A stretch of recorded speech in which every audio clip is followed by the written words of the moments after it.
Hello friends! Inom tayo ng milk. Kumusta na ba kayo? Ito ako, katatapos kong mag-dinner. Na usually by this time, hindi na ako kumakain. At lalong hindi na rin ako kumakain ng kanin. Pero ewan ko ba, siguro dahil sa pagod ko, kalilinis, dahil miya't miya maalikabok, hanggat hindi natatapos ang paggawain, hindi mo maiaalis na maalikabok ang paligid. Kaya, tingnan nyo itong kuko ko. Hindi ako makapag-manicure. Tsaka isa pa, hindi naman ako gumagamit ng gloves kasi dati na-allergy ako kaya ayokong gagamit na yung mga rubber gloves. Pinagtsatsagaan ko na kahit nakakamay, yan yung mga siksik-siksik sa sa kuko, yan, ay hindi matanggal ng sabon-sabon lang kahit ibinabrush ko. Kailangan talaga yung parang linis ng nagmamanicure. Ayoko namang gawin yon kasi nga baka masugatan ako tapos hindi maiwasan patuloy pa rin ako maglilinis. Mas mahirap kasi magkakaroon ng infection. So, yun ang ayoko. Anyway, tolerable naman yung itim niya. Hindi itim na, hindi daliring Hindi naman maduming-madumi. Kaya lang nga, hindi yung usual na kulay ng aking kuko. Anyway, hindi tayo dyan magdidwell sa whether malinis, maputi, o medyo marumi ang daliri. Ang importante, nakakapaglinis tayo, at higit sa lahat, importante, may nililinisan. Yan ang importante. Mahalaga yun, di ba? Malinis ka nga wala ka namang area na lilinisin, kakarampot. So, kahit pa paano, hindi naman lahat ibibigay sa'yo. Di ba? Ito,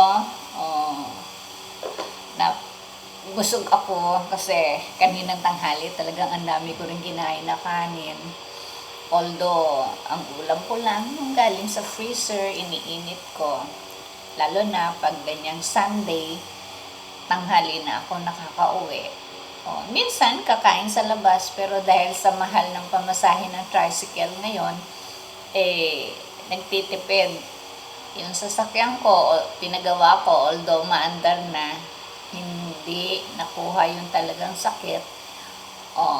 Hindi umaarangkada yung RPM, mabagal. Bumababa sa 1,000. Anyway, eto tayo ngayon. Nag-iisa, as usual, alone but not lonely. Dahil marunong naman akong mag-entertain ng sarili ko, or marunong akong gumawa ng paraan para hindi ma-bored. Unang-una, ang paborito kong ginagawa, nagbabasa ako. Kagaya kanina, dahil nga sa pagliligpit ko, yung mga files ko, medyo nagbabrowse ako. Tinitingnan ko kung ano yung dapat nang i-dispose, yung mga ganon, yung mga bills, utility bills na more than 5 years na dapat nang itapon. Kasi ganon ako, yung mga bills ko sa ilaw, sa tubig, sa internet, nakaipon yan. Tapos, for 5 years, kasi nabasa ko dati ganon, bago ka mag-dispose daw ng mga ganyang bills, mga receipt, 5 years ang dapat mong i-allot. Ewan ko kung bakit, hindi in-explain. Siguro, halimbawa, dumating ang time na magkaroon ng dispute, meron kang files for the past 5 years. Baka ganon, I don't know, I'm not sure. Paki-comment nyo kung ano yun, alam yung dahilan. Basta nabasa ko yun. Noon pa, newly wife pa lang ako noon. Nabasa ko na yon. Kaya, mula noon tinandaan ko yung mga ganyang bills. Actually, more than 5 years, meron ako mga tira-tira na way back 1980s. Nabibisto niya more or less kung ilang taon na ako. Basta ganon, 1980s. May may mga tatlong mga Meralco bills pa akong natatabi dyan. Pati yung mga payslip, di ba? Ganon. Tapos yung mga IDs, yung mga HMO cards, library card, mga sa tuition fee ng mga anak ko. Maski ako, actually, meron akong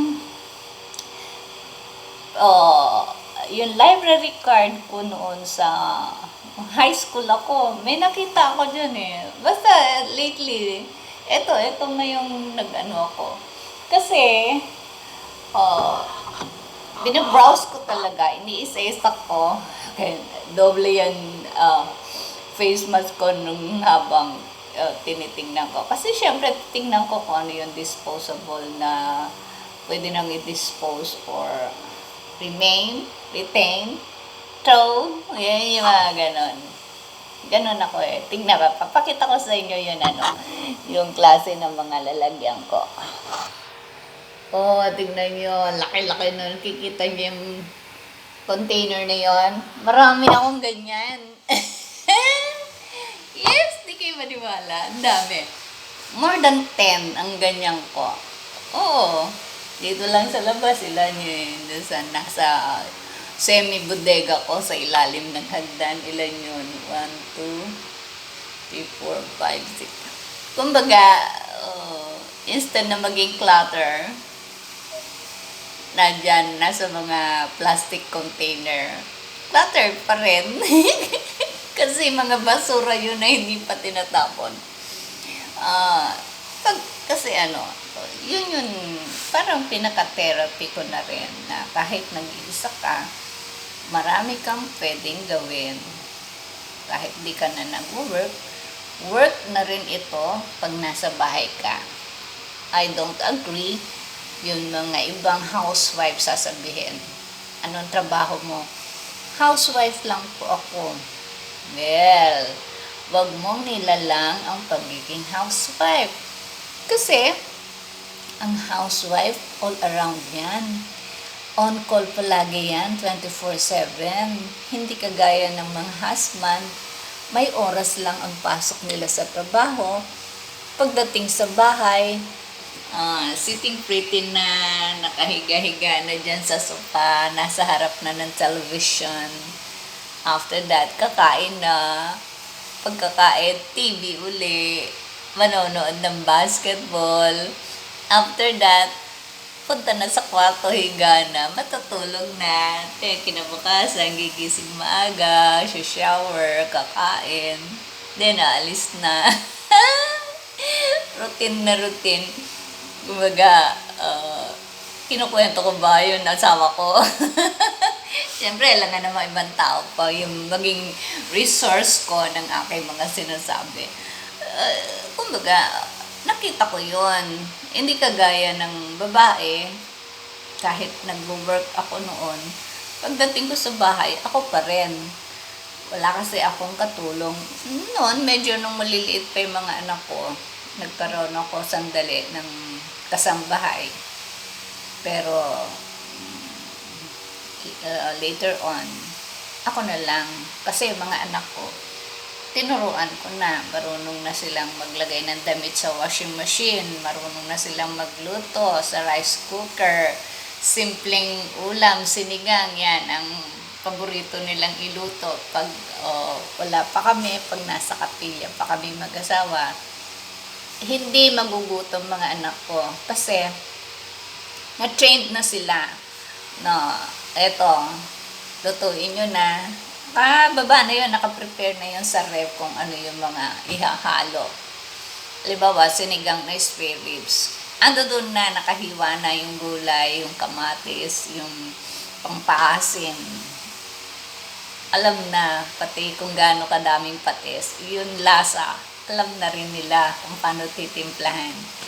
So, bata pa lang mga anak ko, na-train na sila sa ganyan. Kaya hindi ko kinailangan ng kasambahay nung medyo kaya na nilang magsaksak ng mga electrical o appliances. Alam ko, confident naman ako na responsable naman yung mga anak ko. So, ayan, ito ang naging topic natin kung saan nag-umpisa. Ang balak ko sana i-discuss ko yung tungkol dito sa pagpapagawa ko. Next time na lang. Kasi marami tayong pag-uusapan. Marami akong ipapakita sa inyo na I'm sure hinihintay niyo makita ang resulta ng aking pinapagawa dito sa aking bahay. Unti-unti nakikita nyo na sa aking sa aking mga reels, 'di ba? Kung follower ko kayo. May nagsabi nga, hindi na ako nanonood ng YouTube mo kasi nakikita ko naman yung mga posts mo, daya nyo. Anyway, like and share naman. And siyempre, yung mga nanonood dito, please subscribe, okay? Bye-bye!